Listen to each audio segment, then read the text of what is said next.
Bonjour, donc je m'appelle Pierre Baldi-Moulinier. J'ai aujourd'hui la chance de jouer plusieurs instruments, mais par le passé, mon premier instrument, c'est la flûte à bec, à l'ensemble de flûte à bec de Lyon. Et après quoi, je suis rentré au CRR de Lyon en horaire aménagé, donc du CE1 jusqu'à la 3e, quelque chose comme ça. Et puis en parallèle, j'ai étudié un petit peu les percussions classiques, le clavecin. Mais donc l'ensemble de ma formation, je l'ai faite surtout à la flûte à bec avec Madeleine Mirocourt. Et je suis allé jusqu'à l'époque, ça s'appelait la médaille d'or, donc au CRR de Lyon. Et puis après, j'ai fait des études plus scientifiques, donc je cherchais à avoir quelque chose qui me défoule un peu. Donc j'ai commencé le trombone assez tard, vers 19 ans, et avec Yves Girard, au Conservatoire de Lyon toujours. Et je suis rentré à l'armée dans la musique à Lyon, où j'ai fait la connaissance de jazzmen qui sont aujourd'hui très réputés comme Jérôme Regard, Hervé Salamone, David Sauzet, etc. Et j'ai eu la chance de découvrir ces musiciens, et c'est là que j'ai découvert surtout un univers musical que je ne connaissais pas, parce que mes parents n'écoutaient pas du tout cette musique-là. Et je me suis dit, en fait, c'est cette musique-là que j'aimerais bien faire, même si je me destinais pas vraiment à la musique. Et donc j'ai commencé à étudier cette musique à la sortie de mon année de service militaire. D'abord avec Thierry Améo, au Conservatoire de Lyon toujours, et puis on m'avait conseillé surtout d'aller voir Pierre Drevet à Chambéry, avec qui j'ai énormément appris. Donc au début, je me consacrais plutôt à une carrière de scientifique, puisque j'ai un diplôme d'ingénieur. Et puis en fait, le virus de la musique m'a rattrapé, et donc après le service militaire, je me suis dit, bon, je me suis donné une année pour essayer de voir si j'allais plutôt dans le domaine musical ou le domaine scientifique. Et bon, la musique l'a emporté, si bien que j'ai continué plutôt dans cette voie. J'ai commencé à enseigner un petit peu dans des écoles de musique. À l'école dans mon école d'ingénieur, j'avais commencé déjà à fonder un groupe qui s'appelait Blues de Vache, avec au départ des élèves de l'école, et puis petit à petit des gens qui étaient extérieurs à l'école. Et ça a été mes premières armes, un petit peu comme... c'est là où j'ai commencé à écrire en fait la musique, à la fois la musique, un petit peu les paroles, donc qui n'étaient pas très intéressantes. Mais par contre, le style musical était donc plutôt rhythm and blues, funk. Et c'était des compositions assez originales. Et on a quand même enregistré 4 disques. On a invité sur certains d'entre eux, ça c'était la particularité de ce groupe, c'est qu'on avait des invités sur certains disques. Au départ, j'avais invité Pierre Drevet et puis également Mario Stanchev. Et puis sur un deuxième album, on a invité Barbara Dennerlein, qui est une organiste allemande vraiment très intéressante, méconnue à mon goût. Et puis Phil Abraham, excellent tromboniste belge, qui a été entre autres dans le Big Band Lumière et puis l'ONJ en France. Et puis Claude Egea également, un trompettiste très connu et talentueux. Voilà. Et puis j'ai commencé à enseigner, j'aimais bien ça, c'était vraiment une partie de la musique qui me plaisait, c'était de transmettre. Et de fil en aiguille, en fait, par hasard, un petit peu, on m'a conseillé de passer mon diplôme d'État. Donc je l'ai passé comme ça en candidat libre, sans trop y croire, et puis finalement je l'ai eu. Et puis pareil après pour les concours de la fonction publique. Et de fil en aiguille, j'ai réussi à avoir un poste. Alors, au départ, j'étais dans des écoles de musique à Fézin, Rive de Gier, et puis petit à petit, j'ai réussi à avoir des postes plutôt en jazz. Donc le conservatoire de Saint-Étienne, où j'enseignais les cuivres, mais l'arrangement également, et puis l'harmonie, et puis parallèlement à l'ENM de Villeurbanne. En fait, cette activité d'enseignant, c'est un petit peu mon background. de, de scientifique, c'est enseignant-chercheur. Pour moi, les deux s'associent, c'est-à-dire que c'est difficile de... J'aurais du mal à ne faire que l'enseignement. Et en fait, le fait de jouer sur scène, le fait de continuer d'écrire pour des formations, ça permet de nourrir aussi l'enseignement. Et je trouve très intéressant d'écrire. Donc pour ça, j'ai un laboratoire merveilleux parce que j'ai eu la chance de pouvoir monter en 2003 un big band qui s'appelle le Big Band de l'œuf. Donc c'est une grande partie de mon activité, à la fois comme compositeur, comme arrangeur, mais aussi comme musicien. C'est une aventure humaine extraordinaire qui dure depuis 2003, avec quasiment un an de clip.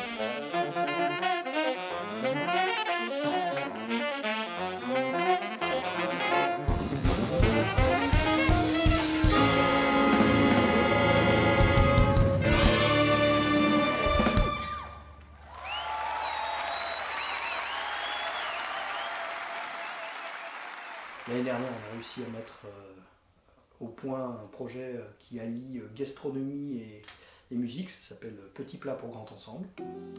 Bienvenue dans notre restaurant. Alors c'est très vivant, parce qu'on mange pendant le spectacle, on boit un petit peu, raisonnablement naturellement, et puis surtout le public s'amuse, on joue, c'est la comédie.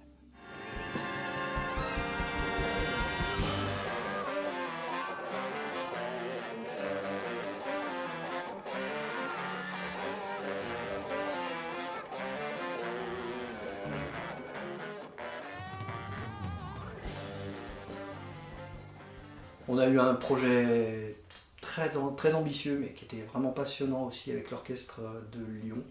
Ça s'appelle Basalt. On a eu la chance de le monter avec Leonard Slatkin et puis Stefano Bolani, un pianiste extraordinaire comme invité.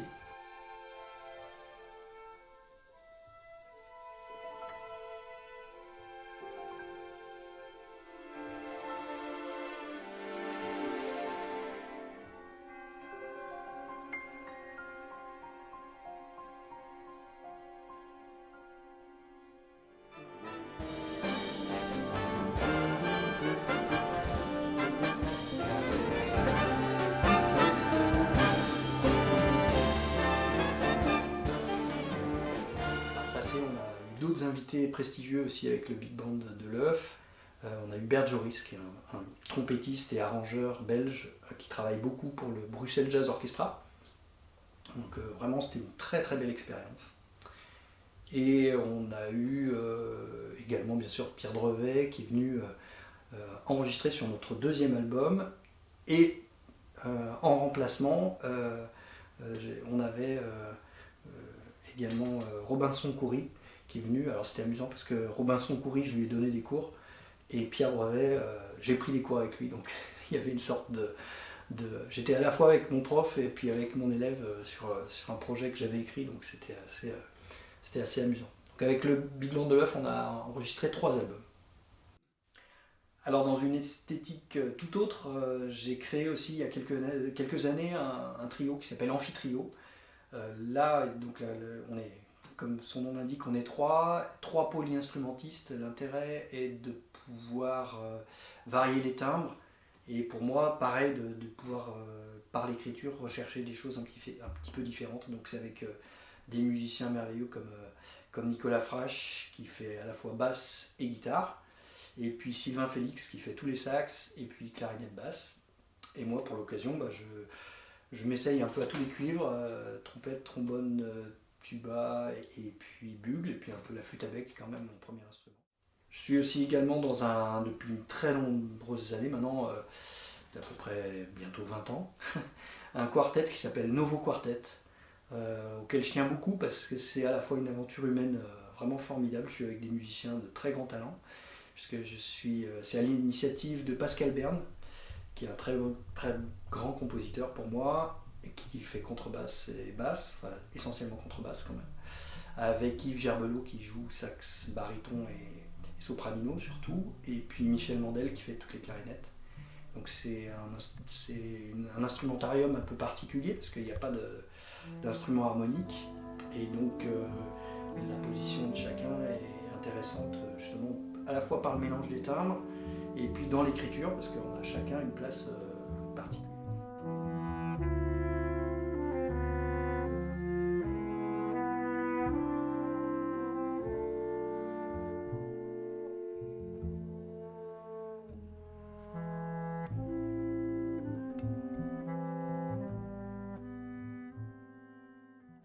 Et puis j'ai la chance également de jouer dans un brass band qui s'appelle le Skokian Brass Band. C'est un projet qui est à l'initiative d'un musicien que j'aime beaucoup qui s'appelle François Régal-Diès et qui a réuni une belle équipe. On est une belle équipe de copains. On a eu la chance de partir faire un stage à la Nouvelle-Orléans et de rencontrer là-bas Kirk Joseph, qui est le tubiste, un des pères fondateurs du Dirty Dozen Brass Band. Et puis on a rencontré également un excellent trompettiste qui s'appelle Kevin Louis. Et on les a fait venir tous les deux pour enregistrer notre dernier album qui s'appelle French Touch. Voilà, c'est une très belle aventure, accompagnée également d'Isia Calvenietto sur le chant.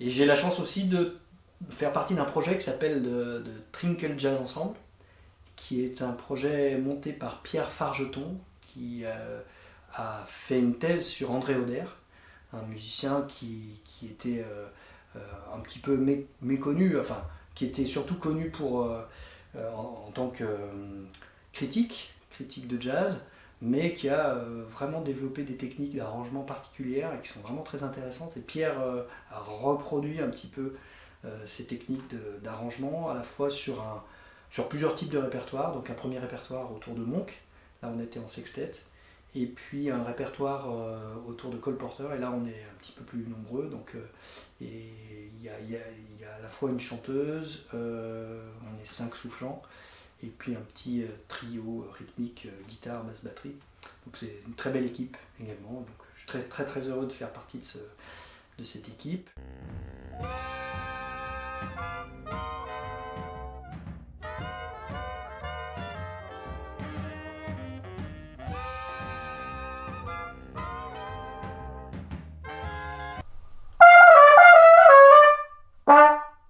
Donc parmi les projets futurs, et dans un futur très proche, il y a le projet du Big Band de l'œuf, puisqu'il est prévu que nous enregistrions en 2023 un nouvel album, sur un projet assez ambitieux. Ça va déboucher sur une conférence musicale.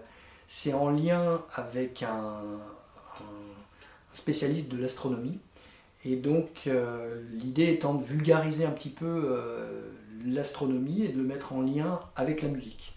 Donc ce projet-là va prendre deux formes. D'une part, avec le Big Band de l'œuf, où nous allons enregistrer la musique. Ça va déboucher sur cette conférence musicale qui sera sans doute également accompagnée d'un illustrateur ou d'une illustratrice sous forme de, on appelle ça live drawing, ça veut dire en fait c'est du dessin en direct pour illustrer les propos du conférencier. Et puis parallèlement on va sortir, je pense, un livre-disque où il y aura à la fois les explications scientifiques, peut-être quelques explications pour avoir des clés d'écoute sur la musique qui va être un petit peu pointue quand même, en tout cas très en lien avec le propos, et puis des planches qui illustreront également le projet. Parmi les autres projets immédiats, il y a un autre projet pédagogique avec le Conservatoire de Villefranche, où là j'ai écrit de la musique pour orchestre à cordes, un orchestre à cordes deuxième cycle, orchestre à l'école cordes aussi. Je suis assez attaché à ces orchestres à l'école, donc comme j'ai écrit pour orchestre à l'école à Villeurbanne depuis de nombreuses années, à Chambéry il y a peu. Là c'est un autre projet, donc ce projet sera accompagné par mon trio, Amphitrio.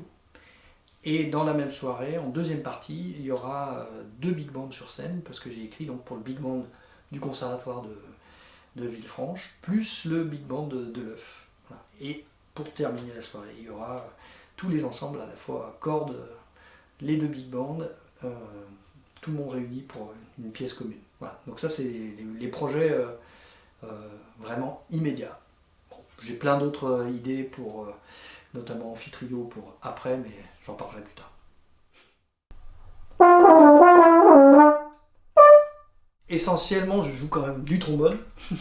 Et donc, je joue un King 3B, pavillon argent, que j'ai racheté d'occasion à Daniel Casimir, qui était le tromboniste qui jouait avec Julien Louraud.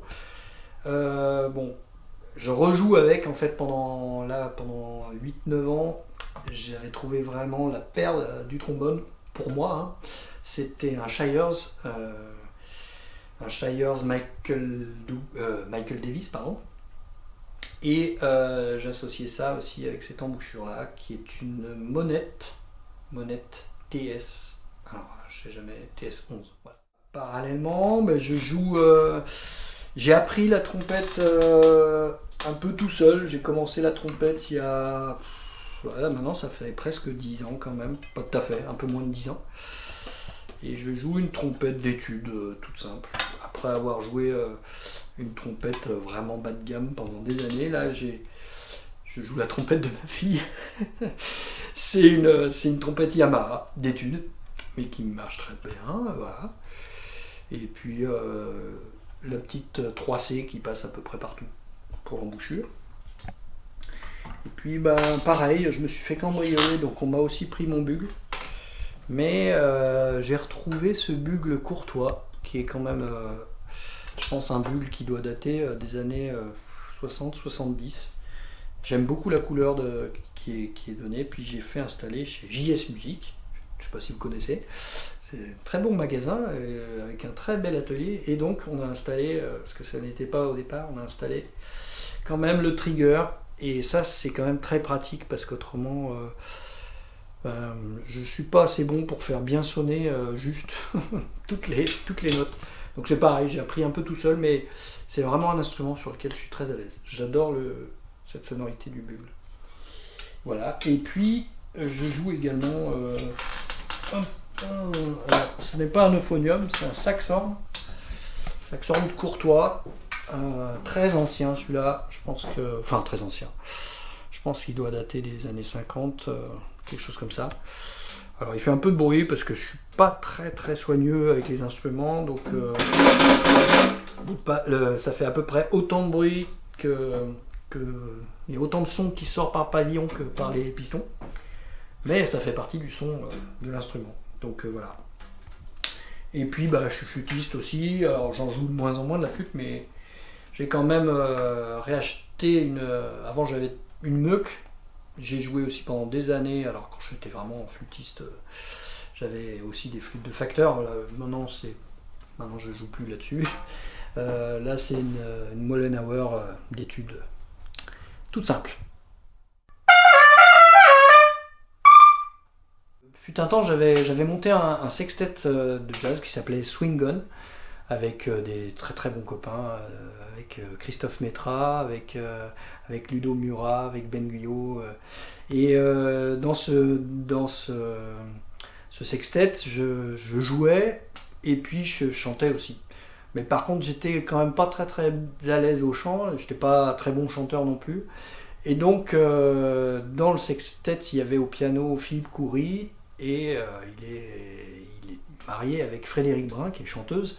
Et donc j'ai demandé à Frédéric, écoute, est-ce que tu pourrais me donner quelques cours de chant? Alors il m'a dit oui, pas de problème, je veux bien, c'est aucun problème. Et en échange, est-ce que tu serais d'accord pour donner quelques cours de trombone à notre fils, parce qu'il est en train de muer, il est à la maîtrise de l'opéra. Et ils veulent plus de lui parce qu'il est trop grand, il est en 5e, enfin il est trop grand à la fois physiquement et puis sa voix se transforme, donc on veut plus de lui. Mais par contre il est passionné par le trombone, et donc il s'appelle Robinson Coury, je ne sais pas si vous connaissez, c'est un petit jeune qui débute. Et donc quand il était en 5e comme ça, je lui ai donné sa première année de cours de trombone. Et donc en fin d'année, il arrivait à faire un mi grave si bémol aigu, c'était incroyable. Il était, alors Philippe me disait qu'en fait il l'autorisait à faire des jeux vidéo à condition il coupe le son des jeux vidéo et à la place il lui mettait tous les disques de J.J. Johnson, de Frank Rosolino et tout ça. Et en fin d'année, il jouait tellement bien que je lui ai dit écoute, faut que tu partes, maintenant faut que tu arrêtes. Et donc j'ai arrêté aussi les cours de chant parce que mais il avait beaucoup plus progressé au trombone que moi au chant. Voilà. Et aujourd'hui, je crois que vous connaissez ce talentueux tromboniste que j'admire.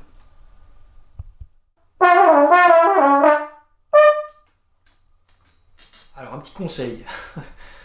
C'est dur de donner des conseils parce que on n'est soi-même pas exemplaire.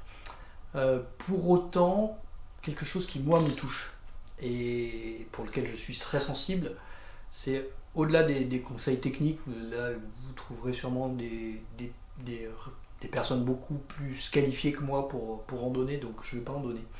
C'est plutôt le côté humain qui moi me touche beaucoup.